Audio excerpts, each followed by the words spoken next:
నమస్తే. ప్రస్తుతం మనతో పాటు ఉన్నారు ప్రముఖ ఆస్ట్రాలజర్ సుభాష్ శర్మ గారు. నమస్తే అండి. శ్రీమాత్రి నమః. సుభాష్ గారు, ఎట్టకేలకు సమంత గారు వివాహం చేసుకున్నారు. అయితే ఇప్పుడు ఆమె చేసుకున్న వివాహానికి సంబంధించి మనం సోషల్ మీడియాలో జరుగుతున్న చర్చను చూస్తూ ఉన్నాం. భూత శుద్ధి సాంప్రదాయంలో తను వివాహం చేసుకున్నారు అని. ఏంటండి అది? ఈ సాంప్రదాయం ఏంటి? చాలా మంచి ప్రశ్న అండి, తప్పకుండా తెలియజేస్తాను. ముందుగా వీక్షిస్తున్నటువంటి ప్రేక్షకులందరికీ శ్రీమాత్రే నమః, శ్రీ గురుభ్యో నమః. నమోదేవ్యై మహాదేవ్యై శివాయై సతతం నమః. నమ ప్రకృత్యై భద్రాయై నిహతాం ప్రణతాస్మిత. సమంత గారు ఈషా ఫౌండేషన్ ఆధ్వర్యంలో లింగభైరవి క్షేత్రంలో ఈ యొక్క భూతశుద్ధి వివాహం అనేటటువంటిది చేసుకోవడం జరిగింది.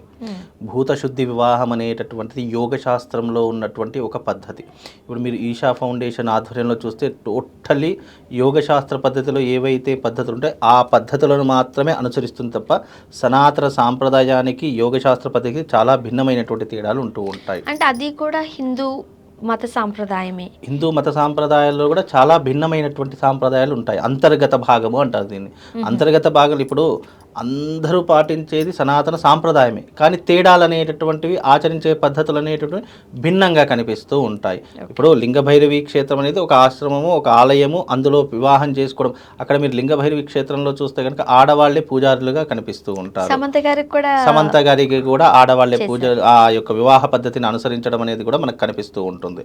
ఇక్కడ భూతశుద్ధి అనేటటువంటిది ఏమైతే ఉంటుందో, భూతములు అంటే అర్థం ఏంటి అని అంటే కనుక పంచభూతాత్మికమైనటువంటి తత్వంలో గాలి, నీరు, నిప్పు, భూమి, ఆకాశం ఇవన్నీ కూడా పంచభూతాలు అని పిలుస్తూ ఉంటాం. మన శరీరంలో కూడా ఈ పంచభూతాత్మికమైనటువంటి తత్వాలు ఉంటాయి. మన శరీరంలో వేడి ఉందా అంటే వేడి కనిపిస్తూ ఉంటుంది. శరీరంలో నీరు ఉందా అంటే నీరు కూడా కనిపిస్తూ ఉంటుంది. శరీరం అనేటటువంటిది వాయువు ఉందా అంటే మనం పీల్చే శ్వాస వాయువు కూడా ఉంది అని కనిపిస్తూ ఉంటుంది. అలాగే ఈ శరీరం భూమితో పోలుస్తూ ఉంటారు. అంటే పంచభూతాత్మికమైనటువంటి తత్వాలు మన శరీరంలో కూడా ఆపాదించబడ్డాయి. కాబట్టి ఆల్రెడీ సమంత గారికి ఒక వివాహం జరిగింది. అలాగే ఈ యొక్క నిరుమూడి గారికి కూడా, అంటే రాజము నిరుమూడి గారికి ఒక వివాహం జరిగింది. అంటే ఇద్దరికి కూడా రెండవ పెళ్ళి. ఈ సమంత గారు కొన్ని రోజుల క్రితం నుంచి చూసుకుంటే, అంటే గతంలో చూసుకుంటే కనుక ఈషా ఫౌండేషన్ ఆధ్వర్యంలో చాలా మట్టుకు మనకు కనిపించడం జరిగింది. ఈషా ఫౌండేషన్ ఆధ్వర్యంలో ఎన్నో రకాలైనటువంటి పద్ధతులు ఈమె పాటించడం జరిగింది. అదే రకమైనటువంటి పద్ధతిని అనుసరించి ఈ రోజున, అంటే 1వ తారీఖు రోజున మన యొక్క సమంత గారు వివాహం చేసుకోవడం జరిగింది. ఏదేమైనప్పటికీ కూడా వాళ్ళిద్దరు వివాహం చేసుకున్నారు అంటే చాలా సంతోషకరమైనటువంటి విషయము, చాలా ఆనందించవలసినటువంటి విషయం. వాళ్ళు ఒక పద్ధతిని నమ్మారు.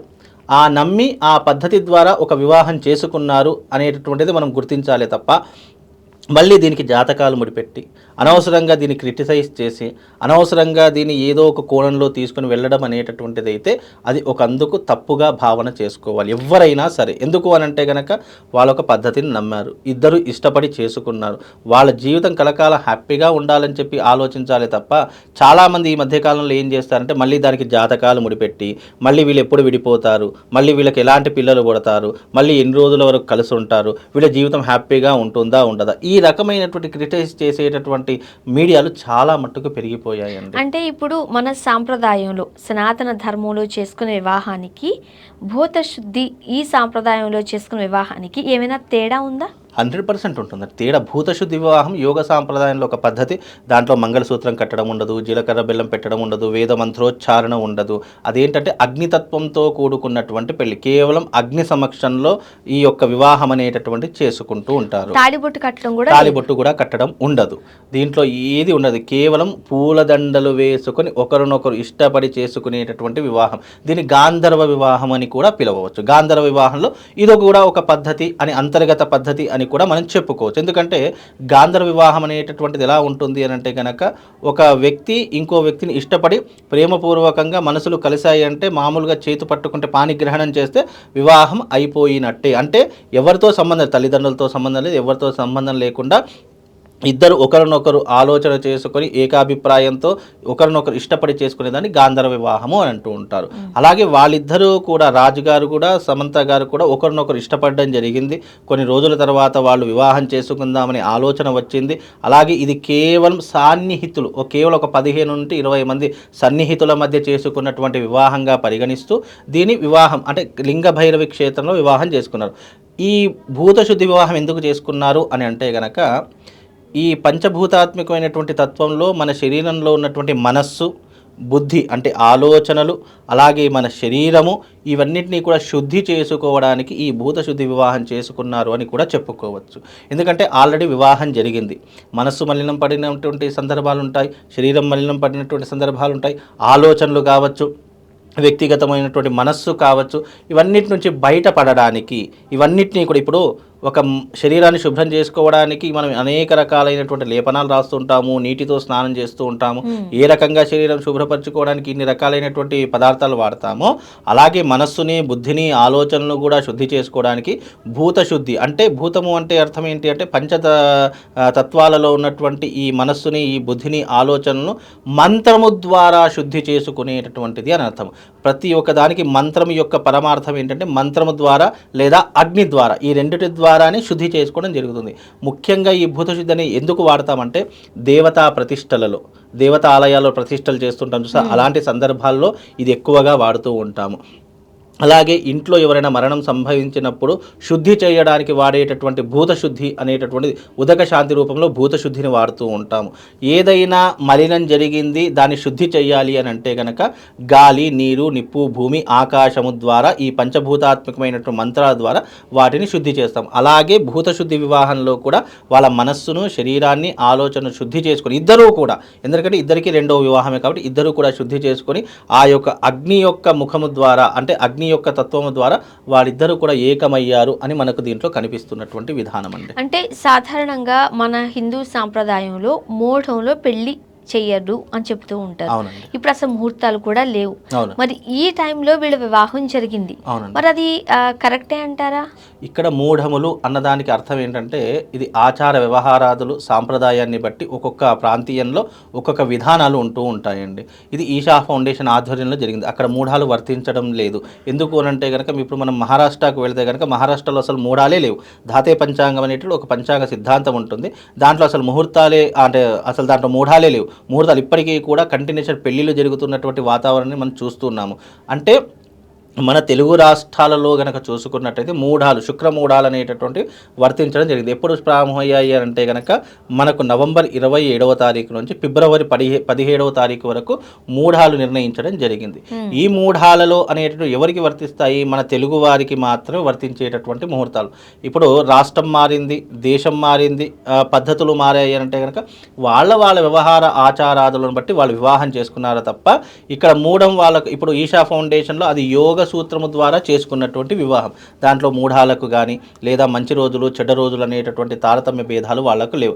అమ్మవారి సమక్షంలో వాళ్ళు పెళ్లి చేసుకున్నారు, అమ్మవారి యొక్క సమక్షంలో వాళ్ళు ఇద్దరు ఒకటయ్యారు, అది మాత్రమే ఆలోచించాలి తప్ప మూఢాల్లో పెళ్లి చేసుకున్నారు కదా అదేదో అయిపోతుంది అనేటటువంటిది లేదండి. ఇప్పటికీ ఇప్పుడు ముస్లింలు కూడా వాళ్ళకి మూఢాలతో సంబంధం లేదు, వాళ్ళు పెళ్లి చేసుకుంటున్నారు, బాగానే ఉంటున్నారు కదా. ఆచార వ్యవహారాదులు, సాంప్రదాయాలు పాటించే ప్రతి ఒక్కరికి మూఢం వర్తిస్తుంది తప్ప ఆచారాలు లేవు, సాంప్రదాయాలు లేవన్నటువంటి వాడికి అమావాస్య కూడా మంచి ముహూర్తమే అని చెప్పి శాస్త్రం చెప్పింది. మనం పాటిస్తాం, మనం నమ్ముతున్నాం కాబట్టి, మనం నమ్మే సిద్ధాంతం ద్వారా మనం వెళుతున్నాం కాబట్టి మూఢము అని చెప్పి మనం ఏ ముహూర్తాలు చేయట్లేదు. కానీ నమ్మనటువంటి వాళ్లకు లేదా భగవంతుడి మీద భారం వేసేటటువంటి వాళ్ళకి ఎలాంటి క్రతువులు కానీ ఎలాంటి నియమ నిబంధనలు కానీ ఏమీ ఉండవండి. ఇప్పుడు మన సనాతన ధర్మంలో, హిందూ సాంప్రదాయంలో ఇది కూడా భాగమేనా, లేదంటే ఈషా ఫౌండేషన్ వాళ్ళు ఆచరిస్తున్న పద్ధతులు ఇవి సెపరేట్? ఈషా ఫౌండేషన్ ఆధ్వర్యంలో వాళ్ళు పాటిస్తున్న సపరేట్ పద్ధతులు అండి. ఇవి మన సాంప్రదాయం పెట్టుకోవచ్చా? ఇప్పుడు నాకు నచ్చినట్టు నా సాంప్రదాయాలు, నా పద్ధతులను నేను పెట్టుకోవచ్చా? అంటే ఇక్కడ సాంప్రదాయం లేదు అని కాదు, సాంప్రదాయం ఉన్నట్టు భూతశుద్ధి వివాహం అనేది 1000 సంవత్సరాల క్రితం నాటి నుంచే ఉంది, లేదు అని కాదు. కానీ ఆచరించి ఇప్పుడు కాలం మారింది, యుగం మారింది, ఆచార వ్యవహారాలు కూడా మార్పు చెందుకుంటూ వచ్చాయి. ఇప్పుడు నేను భూతశుద్ధి వివాహం చేసుకుంటాను అని అంటే కనుక మా దాంట్లో ఆచార వ్యవహారాదుల్లో లేదు కాబట్టి మేము చేసుకోవట్లేదు. ఇప్పుడు సమంత గారు ఒక సెలబ్రిటీ కాబట్టి ఇది బయటకు వచ్చింది తప్ప సమంత కంటే ముందు చాలా మంది చేసుకున్నారు కదండి.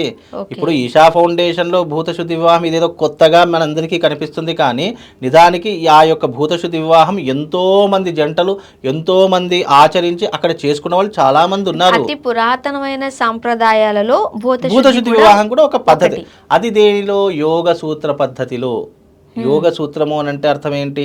యోగ సాధనలో ఉన్నటువంటి ఒక పద్ధతి. ఇప్పుడు చాలామంది ఋషులు యోగ సాధనలో కూర్చున్నారు, తపస్సు చేసుకున్నారు, వాళ్ళకు అసలు ప్రకృతితో కానీ మంత్రంతో కానీ తంత్రంతో ఎలాంటి సంబంధం లేదు అనుకున్న వాళ్ళు చాలామంది ఉంటారు కదండి. అలా యోగ సాధనలో ఒకటైనటువంటి పద్ధతే భూతశుద్ధి పద్ధతి అని చెప్పి శాస్త్రం అండి. ఓకే. సో ఏది ఏమైనా సమంత గారు రెండో వివాహం చేసుకున్నారు. ఆమె అభిమానులు ఎప్పటి నుంచో ఎదురు చూస్తున్నారు.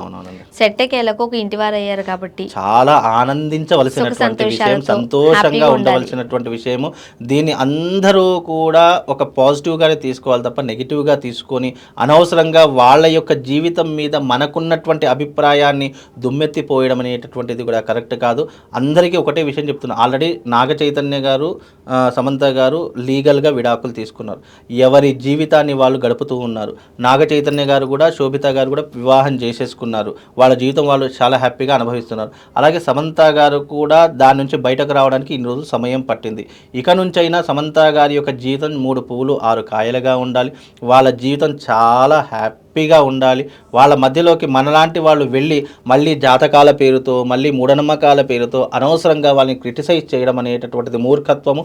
అలా చేయడం కూడా అసలు వాళ్ళ జోలికి వెళ్లకుండా ఉంటే చాలా మంచిది. వాళ్ళ జీవితం వాళ్ళది. అనవసరంగా మనకేదో పేరు వస్తుంది, మనకేదో ఇది వస్తుంది అని చెప్పేసి వాళ్ళ మీద రాళ్ళు రువ్వడము, మళ్ళీ విడిపోతారని చెప్పడము, మళ్ళీ మీకు ఇలాంటి జీవితం ఉంటి అని చెప్పడము మనము చెప్పకూడదు. అలా చేయడం కూడా మూర్ఖత్వము. అలా చెప్పారు అంటే మనకంటే నీచులు ఎవరూ కూడా ఉండరు. వాళ్ళ జీవితం వాళ్ళకు భగవంతుడు ఏ రకమైనటువంటి జీవితాన్ని వాళ్ళకి ఇచ్చాడో అది అనుభవిస్తారు. ఇప్పుడు ఉదాహరణకు అన్ని జాతకాలు చూసి పెళ్లి చేసుకున్న వాళ్ళు కూడా విడిపోతున్నారండి. బికాస్ కర్మ ఫలితం ఏ రకంగా ఉందో జాతకాన్ని కూడా అది మార్చలేదు. వాళ్ళ కర్మ జీవితంలో ఒకటి విడిపోయేటటువంటి అవకాశం ఏర్పడింది, విడిపోయారు. మళ్ళీ కలిసే అవకాశం, ఇతనితో కలిసే అవకాశం ఉంది కాబట్టి కలిశారు. ఆ జీవితాన్ని మళ్ళీ బాగుండాలని ఆశీర్వదిస్తూ, వాళ్ళ జీవితం బాగుండాలని కోరుకుంటూ, వాళ్ళ జీవితం ఎప్పుడూ కూడా ఆరోగ్యంగా. ఇంకోటి, సమంత గారికి కూడా ఆరోగ్య విషయంలో చిన్న చిన్న ఇబ్బందులు ఉన్నాయి. ఈ మధ్యకాలం చాలా మట్టుకు వింటూ ఉన్నాము. అలాంటి ఆరోగ్య సమస్యల నుంచి కూడా దూరం అయిపోయి పిల్ల పాపలతో చాలా హ్యాపీగా ఉండాలని కోరుకుంటున్నాను. మనస్ఫూర్తిగా కోరుకుందాం. Thank you so much.